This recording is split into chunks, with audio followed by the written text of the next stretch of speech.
దేవరాగం జ్ఞానయోగం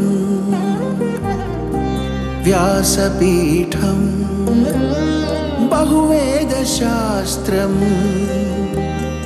బోధామృతహిత శ్రీమన్నారాయణం శివగౌరీ సంభాషిత సకల పురాణం అష్టాక్షరి పంచాక్షరి మంత్రావరణం అఖిల దేవతా సంస్తుతి పారాయణం జయ మంగళకరమీ ప్రవచన శ్రవణం అనుదినము శుభము సుఖము జీవన గమనం దేవరాగం జ్ఞానయోగం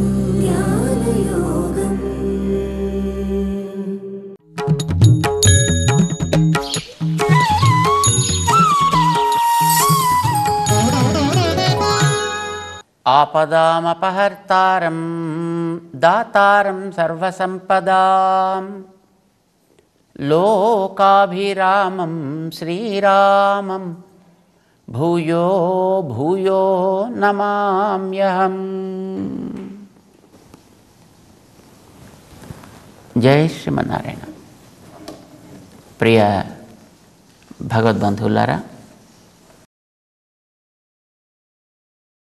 భగవద్గీత మనిషికి మనస్సుని ఎట్లా క్రమబద్ధం చేసుకోవాలి, క్రమమైన మనస్సుని తోడు చేసుకుని తన నిత్య కృత్యములని ఏ విధంగా సాగించాలి ఇది చెబుతుంది. అంటే ఇందులో మనం రెండు గమనించాలి. ఒకటి, మన నిత్య కృత్యములను ఎప్పుడూ మానడానికి వీల్లేదు. మన విధి ఏదో దాన్ని మనం తప్పకుండా ఆచరించి తీరాలి. కర్తవ్య పాలన అంటాం కదా, ఈ కర్తవ్య పాలన అనేది ఎవరికైనా తప్పదు. అంటే కర్మాచరణము అంటాం దాన్ని. కర్మాచరణే ప్రధానము. ఎవరికైనా సరే, వాడు సన్యాస, గృహస్థ, బ్రహ్మచార, వానప్రస్థుడ అనే ప్రశ్న లేదు. ఎవరికైనా కర్మాచరణమే ప్రధానము. ఈ కర్మాచరణ చేసేటప్పుడు యోగ్యుడైతే తన మనస్సుని సవ్యమైనటువంటి రీతిలో పని చేసేట్టు చేసుకోవాలి. పని తప్పదు, కానీ చేసేటప్పుడు పనిని కష్టంగా చేయించేది మనస్సు, సుఖంగా చేయించేది కూడా మనస్సే. ఒక్కొక్కసారి మనకి ఇష్టమైనటువంటి పని అనుకోండి, మనకి ఎవరికైనా మనకి ఇష్టమైన వాళ్ళకి ఏదైనా ఒక వస్తువుని ఇవ్వాలి అని అనుకున్నాడు అనుకోండి, ఆ వస్తువుని ఇవ్వడానికి కొంత దూరం ఎక్కడికో వెళ్ళాలి. ఆ వెళ్ళే మార్గం అంతా రాళ్ళు, రప్పలు, ముళ్ళు ఇవన్నీ ఉంటాయనుకోండి. కానీ ఆ ఇష్టమైన వ్యక్తి ఎందుండేటటువంటి ఆ ఇష్ట ప్రవృత్తి ఉంటుందే, అది ఈ రాళ్ళ గుచ్చుకోవడానికి కానీ, ముళ్ళు గుచ్చుకోవడానికి కానీ, ఆ దూర భారాలను కానీ స్మరించేటట్లు చేయదు. వాటి మీద దృష్టి పడనివ్వదు. వాడికి మనసుకి నచ్చలేదనుకోండి, పక్కనే కూర్చున్న వ్యక్తికైనా ఇక్కడ వస్తువు తీసి వాడికి అందించాలంటే వాడికి కొండలెత్తుతున్నట్టుగా, వాడెక్కడికో కుంగిపోతున్నట్టుగా వాడికి అనిపిస్తుంది అన్నమాట. ఎందుకని? మనస్సుకి నచ్చకపోవడం చేత. మనస్సుకి నచ్చితే ఎన్ని కష్టాలైనా సుఖం అనిపిస్తాయి, మనస్సుకి నచ్చకపోతే ఎన్ని సుఖాలైనా కష్టాలు అనిపిస్తాయి. మనుషులందరికీ ఇది కామన్. మనిషికి మనస్సు అనేటటువంటిది ఒక అద్భుతమైనటువంటి పరికరం దేవుడిచ్చింది. మనందరికీ అంతే, మనందరికీ ఆ మనస్సు సహకారం ఉంది. అయితే ఈ మనస్సుని సవ్యంగా తయారు చేసుకోవడం అనేటటువంటిది బుద్ధిమంతుడు చేసే పని. పని చేయడం అనేది అందరూ చేయాల్సిందే, తిండి అందరూ తినాల్సిందే కదా. గాలి అందరూ పీల్చాల్సిందే కదా, నిద్ర అందరూ పోవాల్సిందే కదా, నీరు తాగడం అందరికీ సమానమే కదా. సో గాలి పీల్చడం కానీ, తిండి తినడం కానీ, నీరు తాగడం కానీ, నిద్రపోవడం కానీ, ఇలాంటి పనులు ప్రతి వాడికి చేసి తీరాల్సిందే. వాడు యోగి కావచ్చు, భోగి కావచ్చు, రోగి కావచ్చు, వాడు ఎవడైనా కావచ్చు, వాడికి ఈ అనుభవాలన్నీ తప్పవు. కానీ ఈ అనుభవాలు తనకి సాగేటప్పుడు వాటిని తను అనుకూలపరుచుకోవాలా, ఏడుస్తూ చెయ్యాలా? ప్రతికూలంగా భావించి ఏడవాలా, అనుకూలమని భావించి మంచిగా చేయాలా? మనకి సంక్షిప్తంగా తెలుసుకోవాలి అని అంటే, చేయడం ఎలాగూ తప్పదు అన్నప్పుడు ఏడుస్తూ చేయడం కంటే సుఖంగా అనుకుంటూ చేయడం బెటర్ కదండి.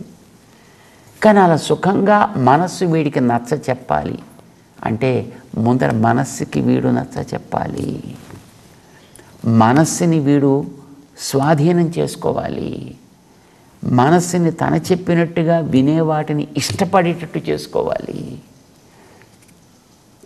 దీనికి 2 మెట్లు చెప్పాడు కృష్ణుడు. ఒకటి అభ్యాసము, రెండవది వైరాగ్యము.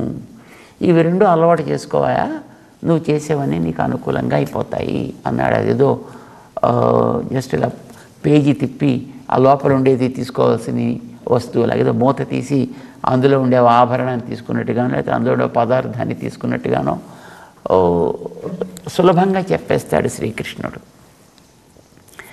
అభ్యాసము వైరాగ్యముల చేత మనస్సుని సంస్కరించుకోగలిగిన వ్యక్తికి మనస్సు ఎప్పుడు కూడా మంచి మిత్రుల్లాగా ఉంటుంది. అది లేనివాడికి మనస్సు నిరంతర శత్రువుగా ఉంటుంది. 6వ అధ్యాయం ప్రారంభం చేస్తూనే ఈ మాట చెప్పాడు. ఆత్మైవ హ్యాత్మనో బంధు ఆత్మైవ రిపురాత్మనః. ఆత్మ మనస్సు అనర్థం, మరొక ఆత్మ జీవుడు అనర్థం. ఆత్మశబ్దానికి చాలా అర్థాలు ఉంటాయి, మనకు తెలుసును. కొన్ని శబ్దాలకి రకరకాల అర్థాలు ఉంటాయి. అందులో ఏ అర్థం అక్కడ ప్రకరణానికి అనుకూలమో దాన్ని మనం తీసుకోవడం అనేటటువంటిది తెలివైన వాడు చేసే పని. అది తెలివైన వాడు చేస్తే మనకి భగవద్గీతకి ఇన్ని రకాల వ్యాఖ్యానాలు ఉండవు. అన్ని రకాల వాళ్ళు దాంట్లో చేతులు పెట్టడం చేత మనకి రకరకాలైనటువంటి మానసిక వైకల్యాలు ఏర్పడ్డాయి. భగవద్ రామానుజాచార్య స్వామి అందమైనటువంటి రీతిలో వాటిని సమన్వయం చేసి చూపించారు మనకి. వాటికి తగినటువంటి వ్యాఖ్యలను ప్రసాదించారు. ఆత్మ జీవే ధృతౌ దేహే స్వభావే పరమాత్మని, ఇంకా ఎన్నో ఉన్నాయి దానికి అర్థాలు. కానీ ఎక్కడ ఏది తీసుకోవాలి? ఆత్మశబ్దానికి జీవుని తీసుకోవాలా, దేవుణ్ణి తీసుకోవాలా, మనస్సుని తీసుకోవాలా? తెలియకపోతే ఆత్మ నశించుట అంటే మనస్సు లేకుండా చేసుకొనుట అని పాపం అనుకుని కొంతమంది ఆ దిశలో సాగుతూ ఉంటారు. మనస్సు లేకుండా పోవడం అనేది ఉండదు, మనస్సుకి నాశం అనేది ఉండదు. చేయవలసిన పని ఏమిటి? మనసుని అనుకూలంగా మలుచుకొనుట. ఆత్మ అంటే మనసు కూడా ఒక అర్థం, అక్కడ అది తీసుకోవాలి.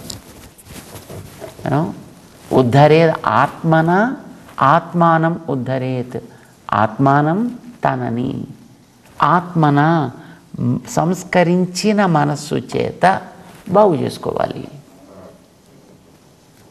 నాత్మానం అవసీదయేత్, తనని ఎప్పుడు కూడా నాశనం అయ్యేటట్టుగా చూసుకోకూడదు.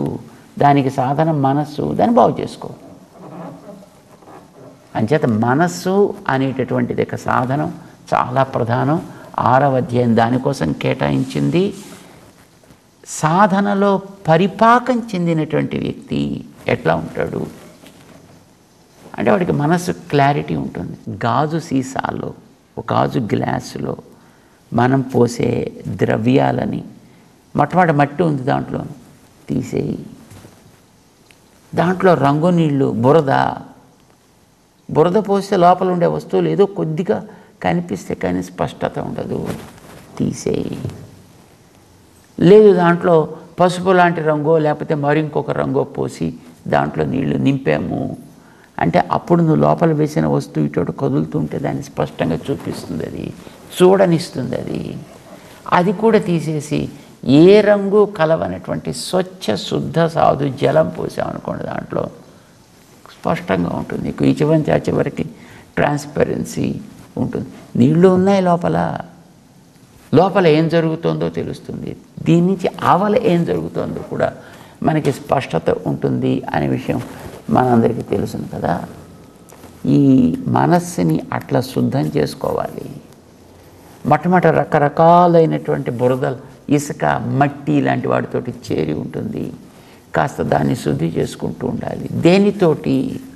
కనిపించే శరీరంలో అయితే ఏదైనా మిషనరీ పెట్టి క్లీన్ చేసుకోవచ్చు. కానీ తెలియనటువంటి, కంటికి కనిపించినటువంటి మన మనస్సుతోటి చేయాలి అని అంటే ఎట్లా చూస్తాం దాన్ని? మనస్సు అనేటటువంటి దాన్ని మనం ఆ లోపల ఉండేటువంటి దాన్ని తొలగించాలి. దానికోసం ఒక మెట్టు చెప్పాడు ఆయన, జ్ఞానాకారము. అంటే దాంట్లో పల్చటి ద్రవం పోయి ఇసుక తీసేయి. పుణ్య కర్మల్లో ఏవి చెడు కర్మలో వాటిని వదిలేయి, ఏవి విహితమైన కర్మలో వాటిని ఆచరించు. నెక్స్ట్ స్టెప్, అందులో ద్రవాన్ని పోయేవయ్యా. ద్రవాన్ని పోసాం కానీ అందులో బురద పోసాము, లాభం లేదు. అంటే పుణ్యము పాపము కోరుకుంటున్నాం, మనం పనులు చేస్తున్నాం. కానీ ఇది మంచి పని, పుణ్యం నాకు కావాలి. ఇది పాప పని, పాపం నా నుంచి పోవాలి. కనుక పుణ్యం కావాలనో పాపం పోవాలనో వీడు పనులు చేస్తున్నాడు. అంటే అందులో బురదలాగా లోపలది స్పష్టంగా నీకు కనిపించదు, అది కూడా తీసేసేయి. ఇంకొక మెట్టు, ఇది ఆత్మ నిర్దుష్టము, దోషములు అంటనిది, దాని యొక్క స్వరూపం స్వచ్ఛమైనది, అది నిరంజనము కావాలి. అది తీసేసి పల్సడి జలమే పోసాడు పాపం జలం. కానీ దాంట్లో ఏదో పసుపు రంగు లాంటిదో, ఆకుపచ్చ రంగు, ఎరుపు రంగు లాంటిదో, పింక్ కలర్ లాంటిదో పోసాడు దాంట్లో. నీళ్లు బాగానే ఉంటాయి, ఆ లోపల ఉండే వస్తువు కూడా కనిపిస్తూ ఉంటుంది, కానీ రంగుతో కనిపిస్తుంది. అట్లాగా వీడు లోపల భగవంతుణ్ణి లాంటి స్వభావం తనది అని తెలిసింది, కానీ అది నా స్వభావము అని అహంకారంతో ఉందనుకోండి, అప్పుడు వీడికి స్పష్టత కనిపించదు. మనసు ఇంకా అప్పటికి క్లీన్ కాలేదు. ఏం చేయాలి? ఆ నీళ్ళు కూడా తీసేయాలి. మంచి జలం పోయాలి, శుద్ధ జలం పోయాలి. అప్పుడు ఇంక లోపల ఉండేవి కనిపించినట్లుగా వీడు తనలో ఉండేటటువంటి పుణ్యపాప ఆశ అనేది లేకుండా సర్వజీవులు తనలాంటి వాళ్ళే అనేటటువంటి దృష్టి, తానెట్లా భగవంతుడి యొక్క స్వభావాన్ని కలిగి ఆయన నడిపిస్తే నడుస్తున్నానో ప్రతివాడు అట్లా నడిచేవాడే అని తెలిస్తే అప్పుడు వాడి కోసం నువ్వు స్పందించగలుగుతావు. అర్థం ఏమిటంటే, ఎక్కడెక్కడ భగవత్ సంబంధం ఉంది అని వీడు గుర్తిస్తాడో అక్కడ వీడు వాడితో మమైకమైపోతాడు, వాడితోటి ఏకమైపోతాడు. ఎక్కడెక్కడ భగవద్వేషం ఉంటుందో దాని నుంచి వీడు పూర్తిగా విముఖమై ఉంటాడు. మనకి ఆళ్వార్లలో ఒక మహానుభావులు ఉన్నారు, కులశేఖరులు అని పేరు వారికి. వారంటారు, మా ద్రాక్షం క్షీణపుణ్యాన్ క్షణమపి భవతో భక్తిహీనాన్ పదాబ్జే. భగవంతుడి పాదం మీద ద్వేషం పెట్టుకున్నటువంటి వ్యక్తులకి అరక్షణం కూడా వాడి వైపు నా దృష్టి పోనేకూడదు. మరి వాడిలో కూడా భగవంతుడు ఉన్నాడు కదా, వాడు కూడా తనలాంటి వాడే కదా. వాడిది ఒక దేహం, ఆ దేహం వెనకాత జీవుడు, జీవుడు వెనకాత దేవుడు. అక్కడ కూడా ఇదే సెటప్ ఉంది కనుక మరి వాడిని కూడా అలాగే చూడొచ్చు కదా. నో, క్షణమపి భవతో భక్తిహీనాన్ పదాబ్జే. వాడికి భగవంతుడు ఎందుకు పరమద్వేషం, హిరణ్యకశిపుడిలాగా, హిరణ్యాక్షుడిలాగా, రావణాసురుడిలాగా, కంసుడిలాగా అనుకోండి.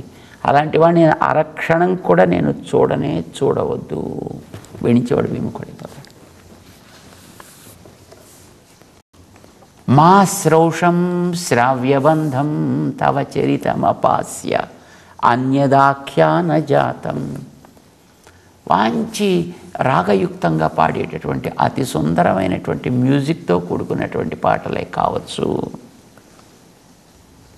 కానీ అది నీ చరిత కంటే ఇతరమైనదైనట్లయితే అది నా చెవిన పడకుండుగాక. అది ఎంత గొప్పదైనా కావచ్చుగాక. నీ సంబంధం భగవత్ సంబంధం లేనిదైతే అది ఎందుకు కనుక? అది లోపల బియ్యము లేని ఉత్త ఊకని దంపినట్టు, తుషావఘాతము అని అంటారు దాన్ని. కనుక అట్లాంటిది ఎంత అందమైన రాగములతో కూడుకున్న నాకొద్దే వద్దు. మాస్మార్షం, నిన్ను తప్ప వేరొకడిని తలిచేటటువంటి వ్యక్తి నేను తలవను కూడా తలవద్దు. కులశేఖరులు భగవద్విముఖమైనటువంటి దాంట్లోకి నా మనస్సు పోనే పోకుండుగాక. ఇక మిగిలినటువంటి ప్రకృతిలో ఉండేటువంటి జీవజాతుల్లో, పక్షి జాతుల్లో, వృక్ష జాతుల్లో వాటికి ద్వేషం ఉండదు, ప్రేమ అనుకూలత అనేది ఉంటుందో లేదో మనకి తెలియదు. కానీ భగవంతుడి విషయంలో ద్వేషం అయితే వాటికి ఉండదు. ఆ ద్వేషాన్ని పెంచుకోగలిగిన వాడు మనిషే కదా.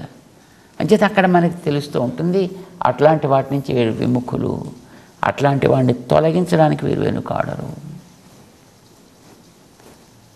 సో భగవత్ సంబంధం ఉందనుకుంటే వాటితో మమైకమగుట, అది లేదనుకుంటే వాడిని పట్టించుకోకుండుట.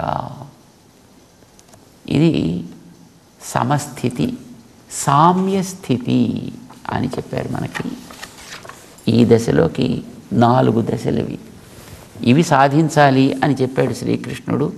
దానికి అర్జునుడు 6వ అధ్యాయంలో 32-33 శ్లోకాల్లో అమో చంచలం హి మన కృష్ణ ప్రమాధీ బలవత్ దృఢం తస్యాహం నిగ్రహం మన్యే వాయోరివసు దుష్కరం. నువ్వు సామ్యస్థితిని పొందమని చెప్పావయా, అది కావాలి అని అన్నావు, కానీ నా మనస్సు అది ఇచ్చే దశలో లేదు సుమా.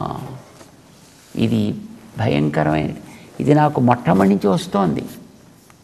మిత్రుడే, కానీ అది ఇటు లాక్కుపోతే అటుపోయే స్వభావం. లోకంలో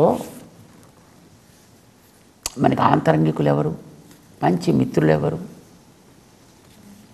ఎప్పుడు మనతో వదలకుండా ఉండేది ఎవరు? దేహాన్నిచ్చిన తల్లి, దేహాన్నిచ్చిన తండ్రి, దేహాన్ని కట్టుకున్న భర్త, దేహాన్ని కట్టుకున్న భార్య, దేహం ద్వారా పుట్టిన తనయులు, తద్వారా ఏర్పడ్డ బంధువర్గం. ఇవేవైనా మనకి పర్మనెంటా, మనతో పాటు ఉండేవా? ఇవన్నీ తాత్కాలికంగా ఆ దేహంతో మాత్రమే సంబంధించి వచ్చినవే తప్ప ఎప్పుడు ఉండేవి కావు. ఈ దేహం పోతే అన్నీ పోయాయి మొత్తం. కానీ ఎప్పుడు ఈ దేహంలోనే కాదు, ప్రకృతిలో ఎప్పటి నుంచి ఉన్నామో సమయం తెలియదు మనకి. ఎప్పటి నుంచి ఉన్నామో, ఎన్ని శరీరాలు ఎత్తామో, ఎన్ని జన్మల్లోంచి దాటామో, అన్ని జన్మల్లో కూడా మనతో పాటు సాగుతూ ఉండేది ఒక్కటి, అది మనస్సు. ఇంద్రియాలను పెట్టుకొని ఆ మనస్సు మనతో పాటు సంచరిస్తోంది. ఈ ప్రకృతి మండలంలో ఎన్ని చోట్ల మనం తిరిగాం, అన్ని చోట్ల అది ఉంది మనతో పాటు. అన్నిటినీ అదే మనకి అనుభవింపచేస్తోంది. దానికంటే మంచి మిత్రుడు ఎవరండి? తిట్టినా, కొట్టినా, కసిరినా, ఏదో చీ పో అన్నా చికాకు పడక ఏదో చూరు పట్టుకు వేలాడి అంటుంటారే, అలాగా అది పాపం మనని పట్టుకుని వదలకుండా ఈ ప్రకృతి మండలంలో తిప్పుతూనే ఉంది. చేసేటటువంటి పనులన్నీ మనమే చేస్తున్నాం, కానీ ఆ చేసిన పనుల వల్ల ఏర్పడ్డ రికార్డ్స్ అన్నీ అది మోసుకుంటూ తిరుగుతుంది. మనం చేసిన పనుల యొక్క కర్మ వాసనలన్నిటినీ మనస్సు, ఇంద్రియాలు, బుద్ధి ఇవన్నీ పట్టుకుని తిరుగుతున్నాయి. వాటిని వేసుకుని మనం తిరుగుతున్నాం ఈ శరీరాల్లో. అంటే మనస్సు అనేది చాలా గొప్పదండి, చాలా క్లోజ్. మనతో పాటు ఉండేటువంటి అతి సన్నిహితమైనటువంటి మిత్రుడు. దాన్ని చెడు చేసుకోకూడదు, దాన్ని పాడవనివ్వకూడదు. అయితే దాన్ని జయించామని పొరపాటును కూడా అనుకోకూడదు. ఎందుకని? దాని సహజ ప్రవృత్తి ఎప్పుడు కూడా బయటికే ఉంటుంది. పరాంచకాని వ్యతులన స్వయంభూ అని చెప్పినట్లుగా ఇంద్రియాల యొక్క ముఖాలన్నీ బయటికే పెట్టాడు. మనస్సుని వాటికి లీడర్గా పెట్టడం చేత ఎప్పుడు వాటితోటే పాపం అది వ్యవహారం చేస్తూ ఉండడం చేత వాటి అలవాట్లే దానికి కూడా వస్తాయి. వాటి సంతృప్తిపరచడం కోసం తను ఎప్పుడు పాపం ప్రయత్నం చేస్తూ ఉంటుంది మనస్సు. అట్లాంటి మనస్సుతో పాటు ఉండే ఇంద్రియాలని కూడా వెనక్కి తిప్పగలగాలి. అవి చేసేటటువంటి శారీరక ప్రవృత్తిలోకి తగులుకోవద్దని చెప్పాలి. ఎంత కష్టమైన పని అంటే ఇది. చెప్పడానికి ఈజీగా ఉంది, కానీ చేయడం ఎంత కష్టమో అర్జునుడు చెప్పాడు. తస్యాహం నిగ్రహం మన్యే వాయోరివ సుదుష్కరం. సముద్రం నిండా ఉప్పు నీళ్ళు ఉంటాయి కదండి. ఉప్పు నీళ్ళని మారుద్దామని, అరే దాంట్లో కాస్త పంచదార కలిపితే ఉప్పదనం పోతుందిరా అని ఎవడేం చెప్పాడు అనుకోండి. సరే కలుపుదామని పాపం మనవాడు ఒక అరకిలో షుగర్ ప్యాకెట్ కొనుక్కుని సముద్రం దగ్గరికి బయలుదేరాడు. దాంట్లో ఒక్కొక్క స్పూన్ వేస్తున్నాడు. రుచి మారుతుందా లేదా అని ఒక స్పూన్ వేశాడు, దాన్ని బాగా కలిపాడు. మారిందా లేదా? మారుతుందా? 2 స్పూన్స్ వేశాడు, అరకిలో ప్యాకెట్ మొత్తం దాంట్లో ఉంచాడు, బాగా కలిపాడు. రుచి మారుతుందా? అది ఎంత కష్టమో దానిని రుచి మార్చడం అనేది. ఈ మనస్సు అనేటటువంటి చిన్న పరికరంతో ఈ ఉండేటటువంటి ఈ ప్రపంచంలో దీన్ని అనుకూలంగా పలుచుకోవడం, ఇంద్రియాలని వాటిలోంచి వెనక్కి లాగడం అనేటటువంటిది అమ్మో సుదుష్కరం. దుష్కరం అంటేనే కష్టం అని అర్థం. సుదుష్కరం ఎంత కష్టమో చెప్పలేనాయా. ప్రమాది, బలవత్, దృఢం, చంచలం. ఎందుకంటే ఇంద్రియాలు లాగుతూ ఉంటాయి, ఆ లాగడాన్ని బట్టి మనసు లాగుతుంది. ఇంద్రియాలు కావలసిన వాటిని ఎప్పుడూ అవి కోరుతూనే ఉంటాయి, దాన్ని బట్టి మనసు మనని కోరుతూ ఉంటుంది. అది మన మీద ఏదో రకంగా ఆరోపించే ప్రయత్నం చేస్తూ ఉంటుంది.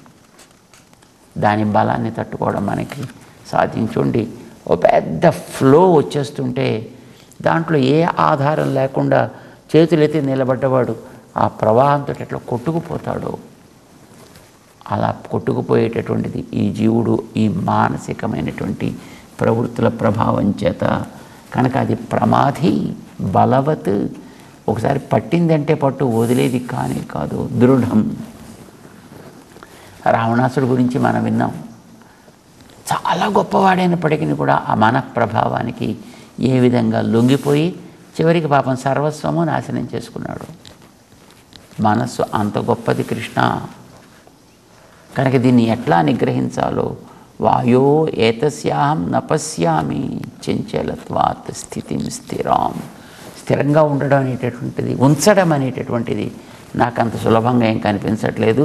దీనికి ఏదైనా నువ్వు తగినటువంటి సాధనాన్ని మంచిగా ఉండడానికి వీలయ్యేటట్లుగా నువ్వు నాకు చెప్పు. ఆలోచనలో 4 మెట్లు చెప్పావు నువ్వు యోగంలో, బాగున్నాయి. కానీ వాటిని సాధించడానికి మనస్సుకి ఏం చేయాలో నాకు కాస్త ఉపదేశం చేయవలసింది అని అడిగాడు అర్జునుడు. దానికి శ్రీకృష్ణుడు సమాధానం చెప్తాడు. 35వ శ్లోకం దగ్గర నుంచి విందాం. జై శ్రీమన్నారాయణ.